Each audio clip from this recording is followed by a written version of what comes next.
Simpleng Luto, Simpleng Buhay, and Mel's YouTube channel. Kulo na po siya. May nilaga po tayo. Ang ulam po natin ngayon ay nilagang baboy. Kulo na po siya. Hugasan ko po siya, guys.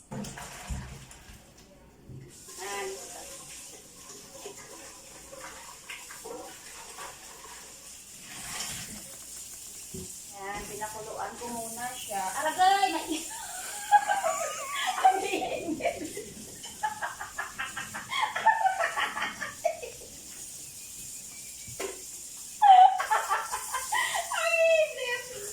Ayan, napaso na ako, mga kanana.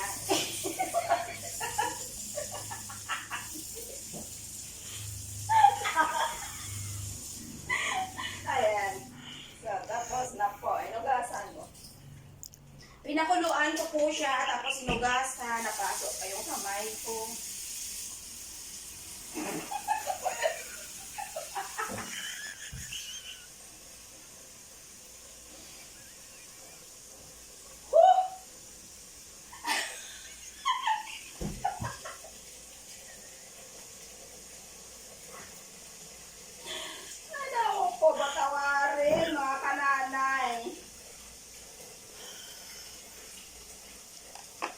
Ayan. Pwede na siguro itong tubig kasi papapakuluan ko siya, di ba? Yan. Okay. Papapakuluan ko siya ulit. Tapos,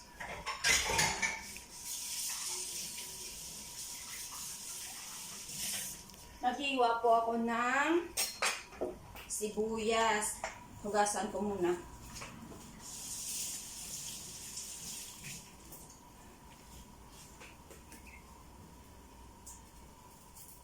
Ayan po.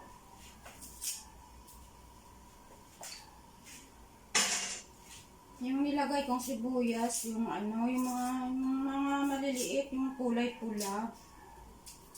Ayan.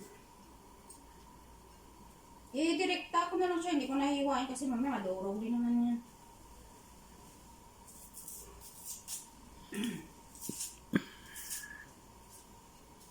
Yan po siya. Habang nagpapakulo ko tayo kasi medyo na ugasan naman na, malinis na yung karne. Ilagay natin yung sibuyas.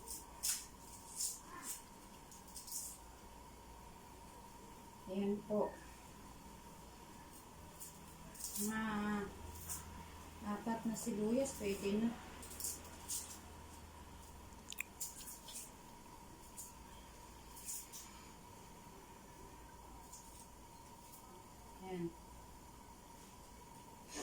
Tapos, takpan lang muna.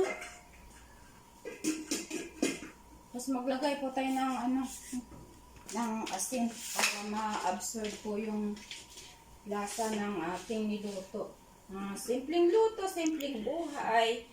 Mga kananay, Luzon, Visayas at Mindanao. Saan man to makakarating tong video na to ay sana po masaya lang po sa buhay.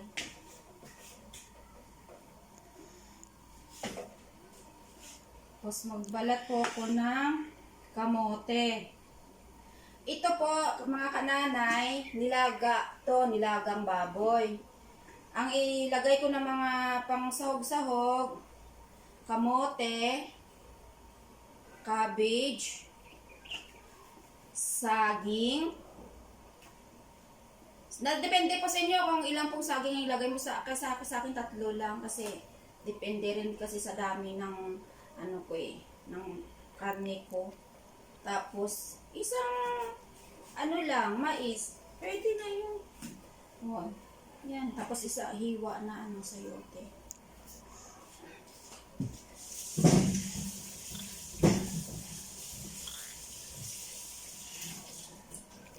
Habang nagpapakulo po ko, magbabalat po ako ng kamote.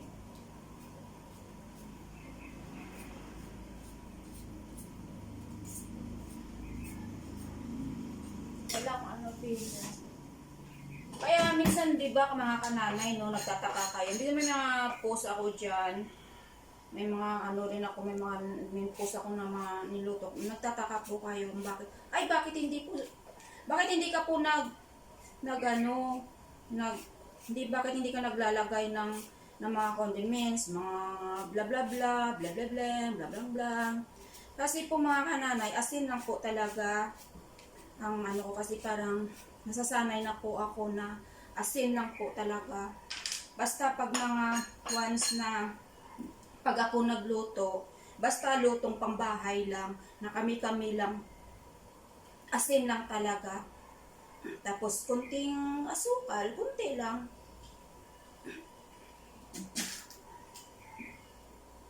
Yun lang talaga, kasi parang nasasanay na rin po kami na asin lang.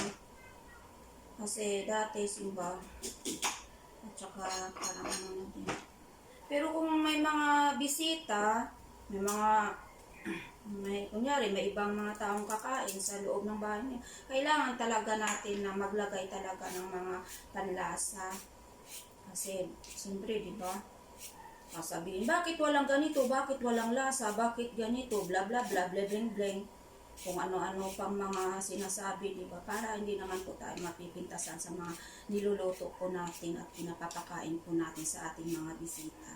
Pero pag tayo lang, nasa loob ng bahay, kung sanay na kung pwede lang din naman asin na lang.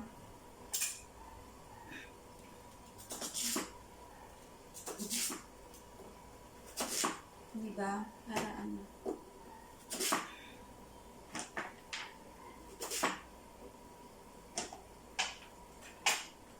Nasa ano naman yun eh. Mga ano lang ba, diba? Mga kananay, diba? Kailangan mga diskarte pa, madiskarte. Kung madiskarte tayo, kailangan madiskarte tayo sa buhay. Sa pagluluto, ganun din. Kailangan madiskarte rin tayo.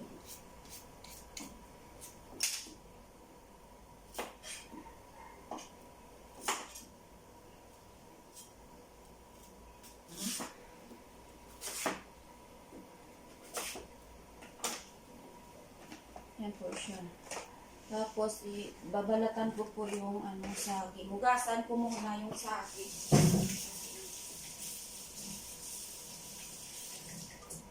Hugasan ko muna yung balat ng saging kasi di ba maalikabok. Para malinis. Yan po. Kahit konti lang, kahit yung kamote ko, ilan lang yun? Ilan ba yung kamote ko? 3? 3, 4 ba yung kamote ko na nilagay? Tapos saging ko, 3 lang. Siyempre kung ano po yung, depende rin naman po yun sa atin at saka diba, kung ano lang yung abot kaya ng ating budget. At saka, siyempre, depende rin sa dami ng ng karne natin.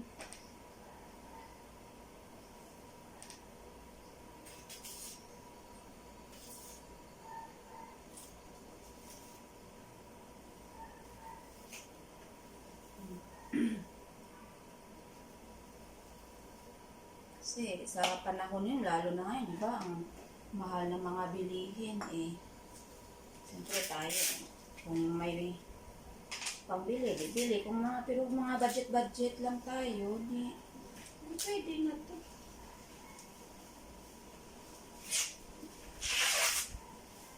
Ayan.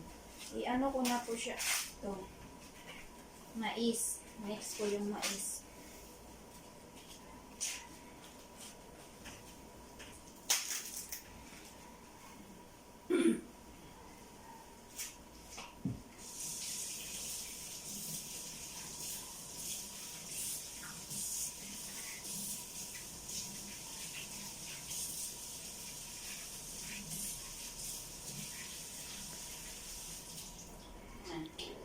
Itong mais, ihalo, sabay ko na dyan sa pinakuluan kung sa nilaga.